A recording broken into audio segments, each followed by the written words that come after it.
So, good morning, everyone. What is Good morning, ma'am. honesty? Good morning po. Yeah. Many children think honesty means you don't tell a lie, and speaking the truth is being part of being honest. But honesty means more than not lying. Honesty means your actions are truthful too. If you must hide what you are doing because you're trying to trick someone, you probably aren't being honest. So, honesty is about both speaking and acting truthfully. What about punctuality? Punctuality is essential for many reasons. First, being punctual builds your self confidence. Showing up on time not only tell other people you are dependable, but it also teaches you that you can depend on yourself. The more you keep the promises you make, the more your self confidence will grow. And fourth, being punctual shows your humility, and being late hurts your professional career. Being late takes a toll on your life. Always running behind simply hurts you in all areas of your life. It results in lost opportunities. It results in embarrassment and forces you to come up with excuses for why you are late, putting a strain on your honesty. Basically, it makes your life more complicated. For people seeking to simplify their lives, cultivating punctuality and honesty should be done. Without further ado, a pleasant morning to everyone. Maayong adlaw kaninyong tanan. It is indeed a blessed day for all of us as we welcome you to Matina District Project Watch virtual kickoff launch with the theme Punctuality and Honesty, Pillars of Society. With that, to start with, let us have our opening prayer followed by the singing of our national anthem.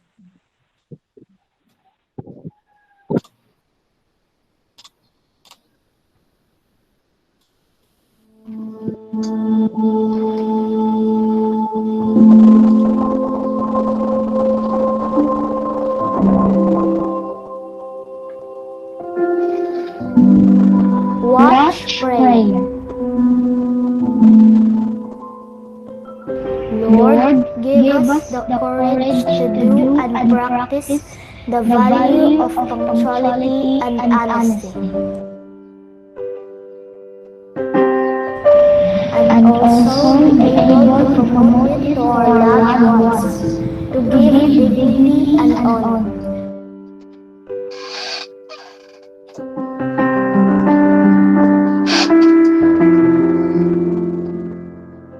Also, Lord, help us bind ourselves together to do the Project W.A.T.C.H for the benefit of the young and our society.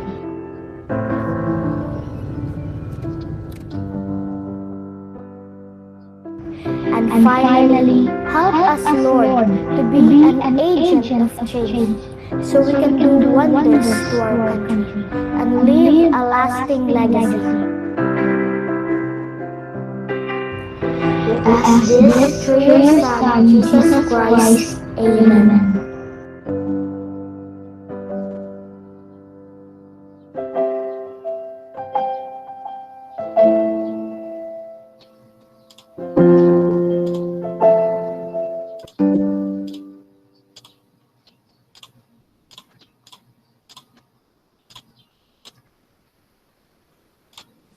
Mga kababayan, ang pambansang awit ng Pilipinas.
this juncture, let us all hear a welcome message from Ma'am Rosel Longakit, a watch focal person and principal too of Seriaco Mariano Elementary School.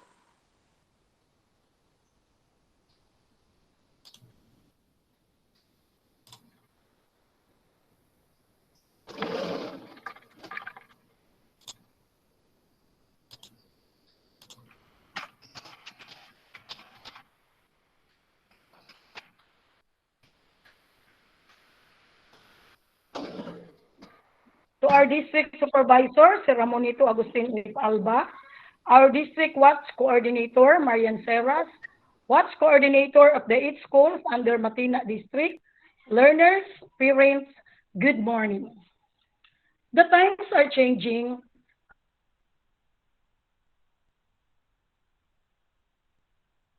as we course through the tribulation that our world is facing. But there are still things that our society must remain and instill in order for us to survive. And two of those things are the culture of honesty and time consciousness. Honesty is not just about openness, and it empowers us and enables us to develop consistently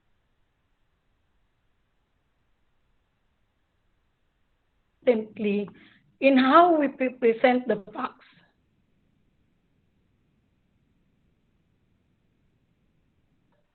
Time consciousness is consistently meeting your commitments on time.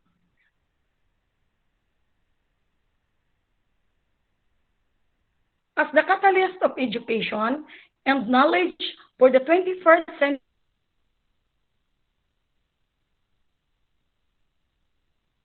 century learners amidst this pandemic, having the unwavering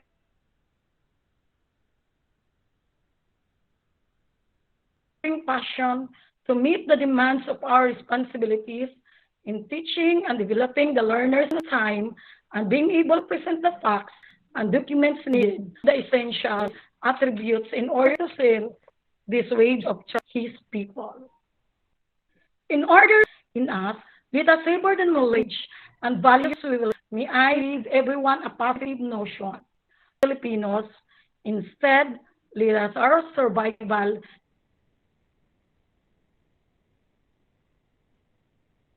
and this time of pandemic and strengthen our courage, tenacity,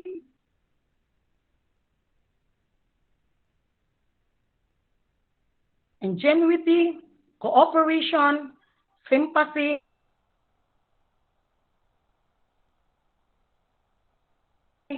empathy, time consciousness, and honesty.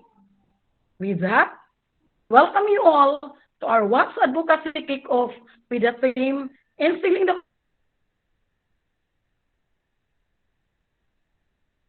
Culture of Honesty and Time Consciousness amidst pandemic.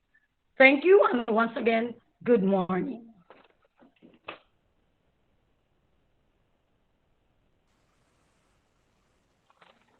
Thank you, Ma'am Longgakit, for that wonderful welcome remark. At this point, we will hear an inspiring message coming from our district supervisor, Ramonito Agustin Alba.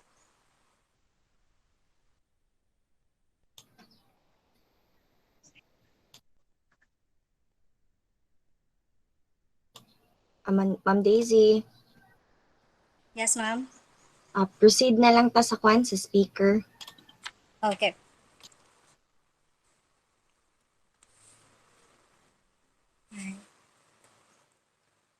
Okay. Let us hear um Sorry, intermission number pala, sorry. I'm sorry. intermission. Okay. All right. So let us watch an intermission number from DMES ABP.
Kaya mag-watch ka na, mag-watch ka na, isulong ang pagbabago. Mag-watch ka na, mag-watch ka na, mag-watch ka na.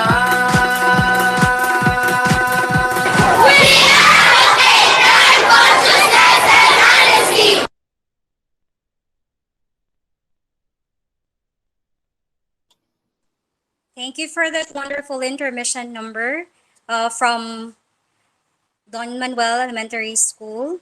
Watch jingle. And now for this juncture, let us hear um, from our speaker, Ma'am Marian Seras, to talk about what is watch. Our district school coordinator, district coordinator. Thank you, ma'am. Actually, dapat si Ma'am Pinky ang mag-speak ani, pero I think she's having a internet problem of sorts. So I will take over her. Hopefully she can jump in later. So what is watch? On the first place, why are we having this program or virtual kickoff? So watch is a, oh, sorry. I'm multitasking, by the way. So I might stop while presenting para ma-admit ang ngayon pa lang po papasok. So WATCH stands for We Advocate Time Consciousness and Honesty. It's a project, one of the projects of the Department of Education. So WATCH was birthed from the Proclamation number 1782 of 2019, signed by then President Arroyo.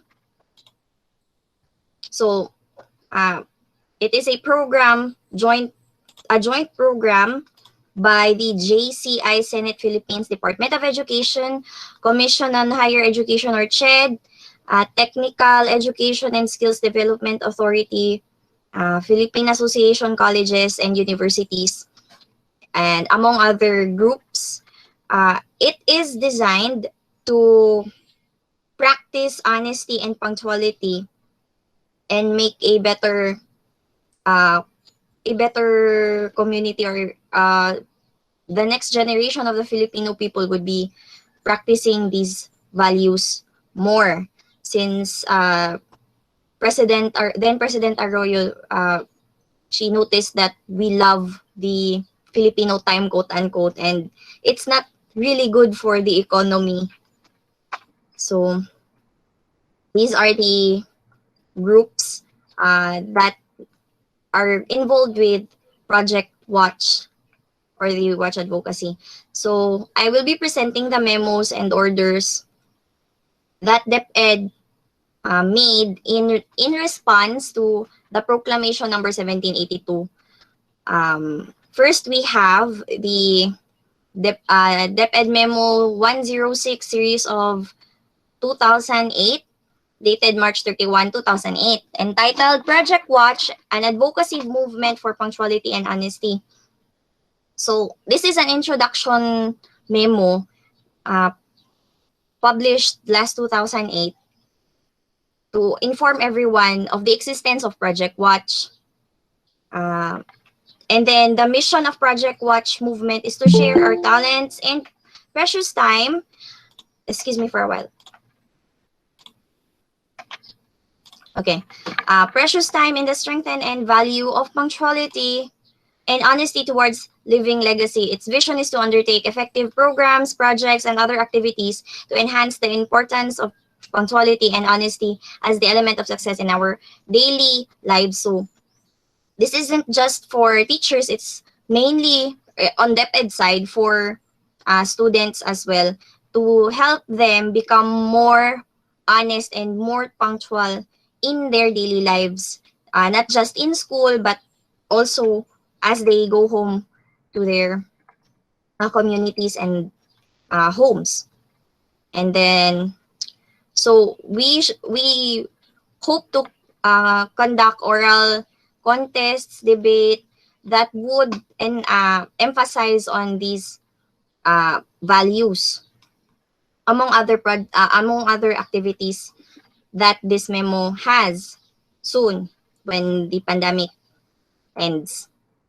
And then the next memorandum is the establishment of watch guidelines for creating the Project Watch committee within the school. So this memo, the difference between this memo and the 2008 memo that DepEd released, here it is explicitly mentioned. It is explicitly mentioned here the objectives of the Project Watch. So the objectives are to know and understand the values of punctuality in the context of the development of a better Filipino character, cherish the value of cherish and value rather punctuality as an integral part of the Filipino, and identify concrete strategies that will assist uh, an individual in the contextualization of the value and of punctuality and honesty. So this project is more focused rather on building and enhancing the values of punctuality and honesty, so that children and teachers would and other school officials rather would apply this not only in school but as they grow and mingle with the community that they are in. Okay, so who are the people that should be involved in this? So in the school, it could be any type of elementary and secondary. It can be urban or rural. And then within the school level, the principal should be involved, as well as teachers and some resource materials that the committee might need. And the religious sectors are highly recommended to join this committee. And then, so I will not delve with the curriculum instructions. Instead, I will go to the also this one. This one states that we should, as a committee, create trainings related to the Watch project, or rather the Project Watch. So I hope to move on to the next one. We also have monitoring every week. By the way, is my slide moving? MC?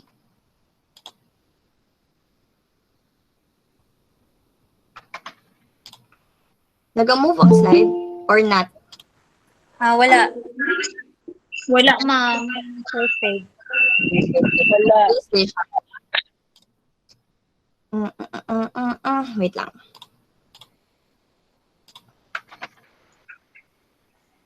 So, asa naman to si Kuan? PPT. Mali ako na siya. For later na siya. Asa si PPT?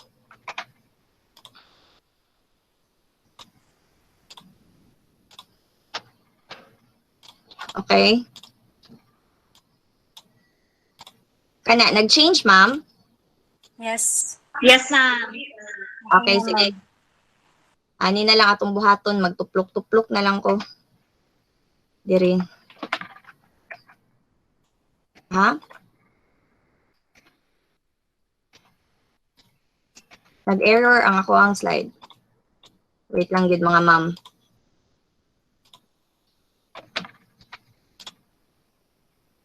Muning disadvantage pag kuan ni naga-multitask ka. Anyway. So, again, I left here, no? Ang view ninyo kay kuan, letter D. Okay. Sige. So, ideally speaking, the Project Watch should involve the NGOs or the LGUs in doing this project and other activities. So dapat involved po yung community natin, dili lang ang parents or ang students, but also the local government, which we hope to do after the pandemic. So far, our limited capacity can only do virtual stuff, virtual events. So what are the uh, effects if you do not follow punctuality and honesty? So I will remind everyone. I don't know if you are aware of this though. There is an existing DepEd order and numbered 49 series of 2006 in response to the memo I will show you later and the curriculum memorandum circular released by the Civil Service Government, Civil Service Commission rather.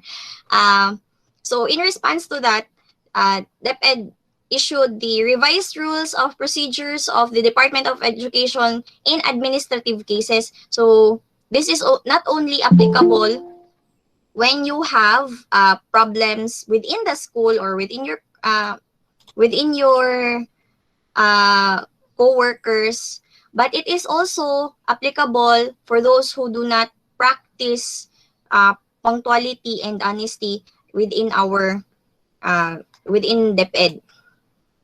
So again, this is the Memorandum Circular number 23.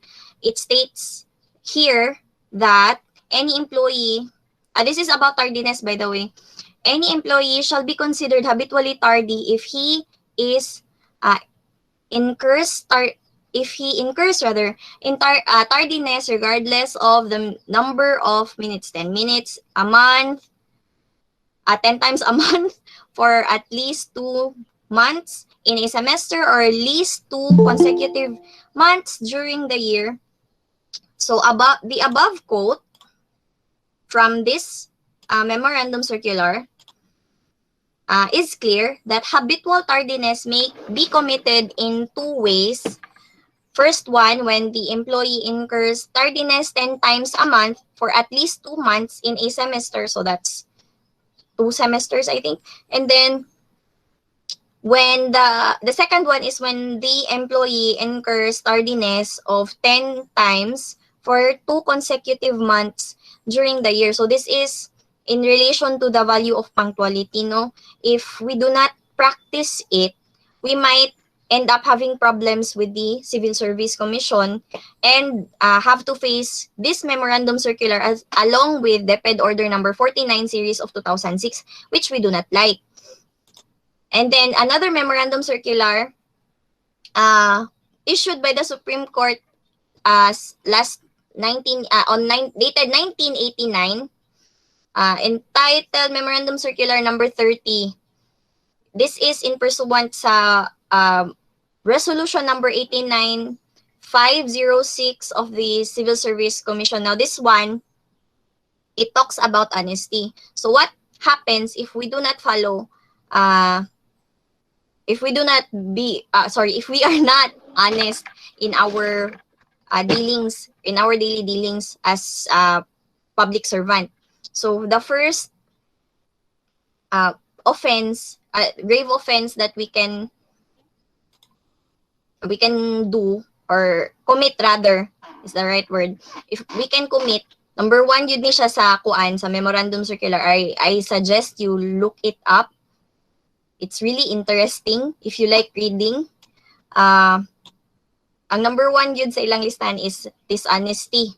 So dishonesty, how can you commit that? Let's say sa paperworks natin, or if you state something na dili maayo sa imuhang kuan, or sa Filipino pa paninirang puri. Pero that's another form of dishonesty. So there are many forms of dishonesty. So it is a grave offense according to the Supreme Court, and it will result to your dismissal.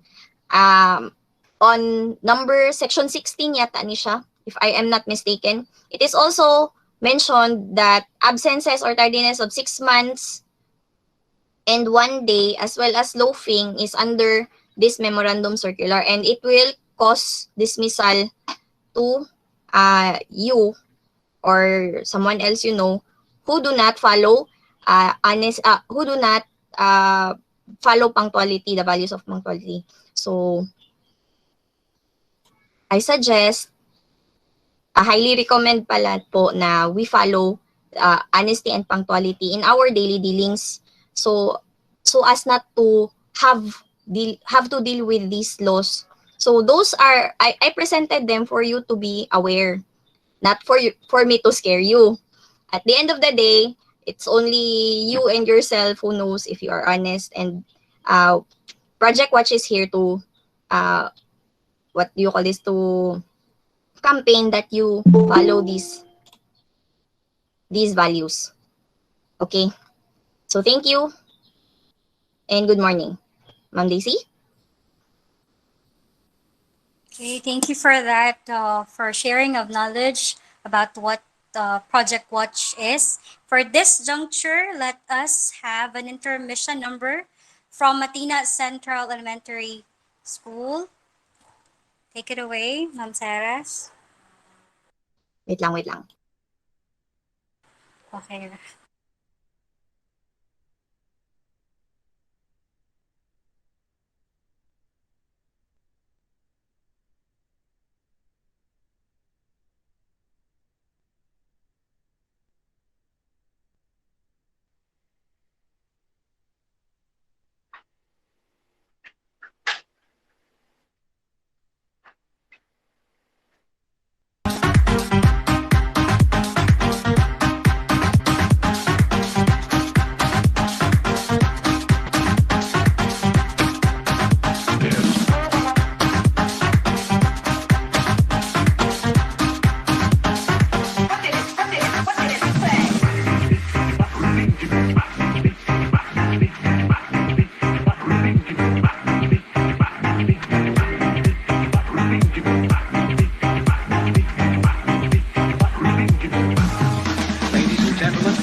Sino pa nakaranas ng ganun din? Hindi ka pera, iba marami pa. Cellphone, di ba?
Ala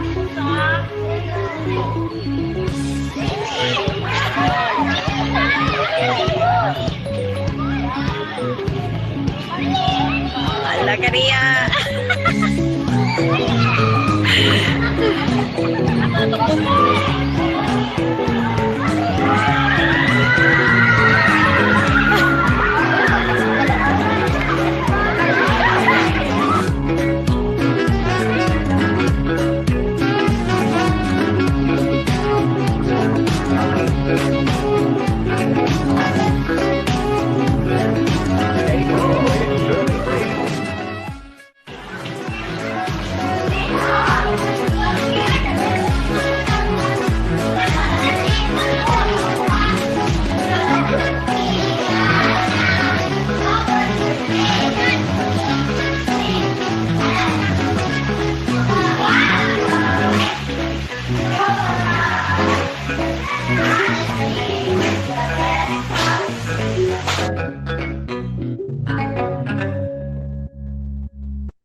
Thank you for that wonderful intermission. And for this part, we will be having the announcement of school level events for the Watch Month.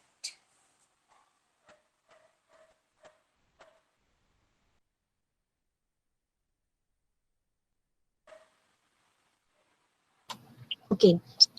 For the announcement of the guidelines for the competition for Watch Month, I'd like to call on Ma'am Gina Fe Salvelion, Watch Coordinator of Don Manuel Elementary School, to present the guidelines.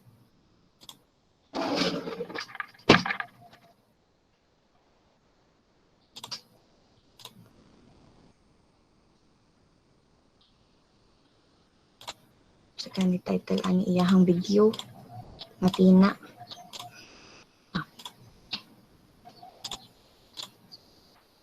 District Supervisor, Sir Ramonito Agustin F. Principals of different schools of Matina District, fellow watch coordinators, fellow teachers, parents, and guardians, maayong adlaw kaninyong tanan. Welcome to Matina District Project Watch Kick-Off. My task this morning is to present to you the different mechanics and criteria for the Division Project Watch contest. We have 4 events. First, we have poem recitation contest. Second, TikTok challenge. Third, rap beatbox challenge. And fourth, we have poster making contest. Allow me to present to you the different mechanics and criteria for these events. Division Contest Guidelines for Project Watch. Mechanics and criteria for Division Project Watch Contest. These are our events. First, poem recitation. Second, TikTok challenge. Third, rap beatbox challenge. Fourth, poster making contest. Let's start with poem recitation contest.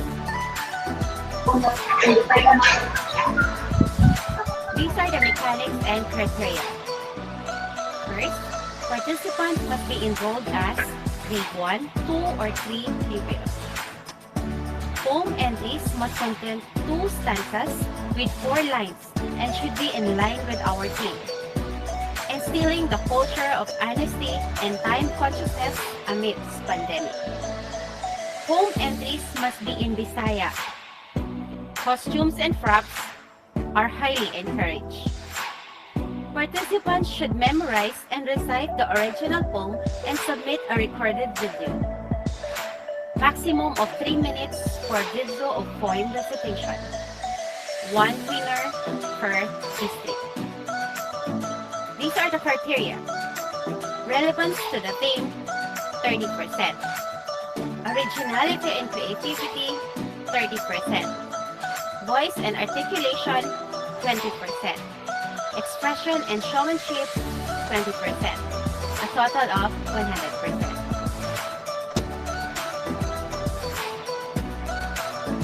Next is a TikTok challenge. Mechanics and criteria. It is open to all students. Solo performance only. Content of the video must be related to our team. Instilling the culture of honesty and time consciousness amidst pandemic. Category. Elementary students, 1 winner per district. Secondary students, 1 winner per district. Video 3 minutes maximum. Student can use any props they need.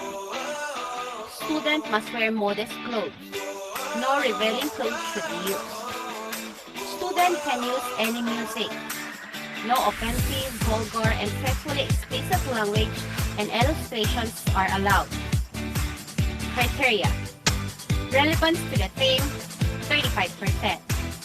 Originality and creativity, 35%. Entertainment and showmanship, 30%. A total of 100%. For our rap beatbox challenge. Mechanics and criteria. Content of the rap must be related to our team. Instilling the culture of honesty and time consciousness amidst pandemic. Maximum of 2 minutes. Solo performance only. Background music, instrumental, -1. Any casual attire. Language must be Tagalog. No instruments, guitar, drum, and the like should be used. Category for grade 4 to 6 students only. 1 winner per district. For secondary, 1 winner per district. Our criteria. Clarity of words, 25%. Volume, 25%. Message relevant to our team, 25%. Energy, 25%. A total of 100%. Next is for the poster making contest. Mechanics and criteria. Content of the poster must be related to our team. Instilling the culture of honesty and time consciousness amidst pandemic. Category. For grade 4 to 6 students only. 1 winner per district. Secondary students, 1 winner per district. Allowed materials. A4 bond paper and any coloring materials. No offensive, vulgar, and sexually explicit language and illustrations are allowed. The student must submit a time-lapse video while making the poster. The use of applications or art materials with a ready-made illustration and sketches are not allowed. Artworks lifted from the internet or owned by another artist would lead to the entry's immediate disqualification. Participants will write their name and school on the bottom right front part of the paper. Criteria. Relevance to the theme, 30%. Originality, 30%. Color harmony and creativity, 30%. Visual impact, 10%. A total of 100%. Thank you very much. That's all for our mechanics and criteria for our contest. Good luck to all the contestants.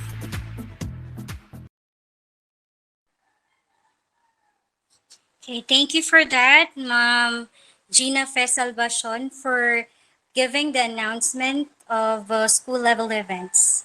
Thank you, ma'am. And for the next part, we will be having another intermission virtual parade, TikTok ABP.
Ma'am Marian, naka-mute po yata.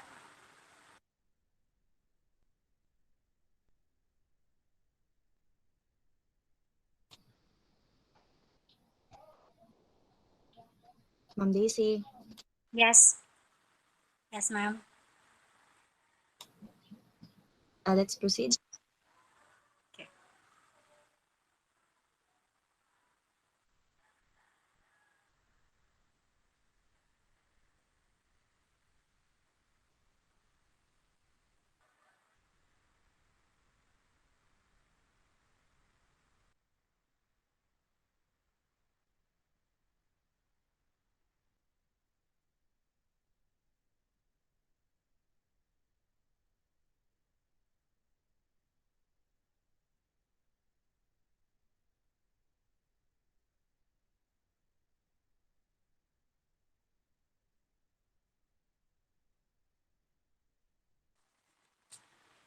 Okay, and for this part, closing remarks will be given by none other than Ma'am Marian Ceres, our District Watch Coordinator.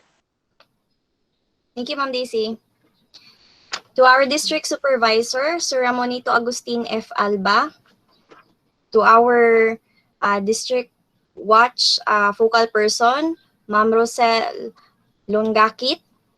To the principals of the different schools of Matina District, fellow watch coordinators, teachers, and guests, good morning. Indeed, the program wouldn't be successful without your presence. In behalf of the team behind this event, I would like to thank you all for your time in our Project Watch virtual kickoff. Time consciousness and punctuality, or punctuality and honesty rather, are not easy values to follow through. However, I believe that practicing these values can help a person be a better version of themselves. In the words of Clarence Thomas, good manners will open doors that best education cannot. I hope that everyone supports Project Watch and all the activities that my team may come up for the coming school year. And again, thank you everyone uh, for for participating in this virtual kickoff. A pleasant day to everyone. Thank you po, Ma'am Marian Thank you, Ceres, and thank you ma'am. to first principals. Congrats, everybody! Congrats, Marian! Thank you, ma'am. Virtual is not easy on this one. Yan eh.